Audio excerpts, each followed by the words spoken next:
Hi guys, my name is Aratika Nishankush. I study in Purushottam coaching class. Today I am going to do an experiment on atmospheric pressure. For this, I will need a paper, two glass filled with water and an empty glass. Tray, I had taken a tray. You can take anything and a candle.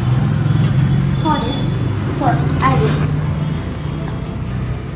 wet the paper. I had made this paper completely wet. I will first keep it on the paper and the tray and I will burn the candle. Now I will keep the glass on it.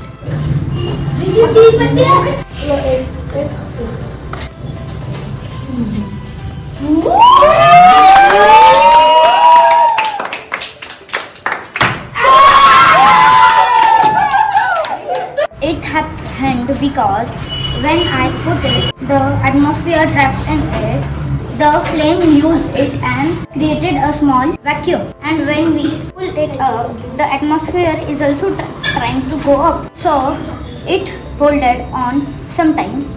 When we remove it, the atmosphere. Thank you. Like, share and subscribe.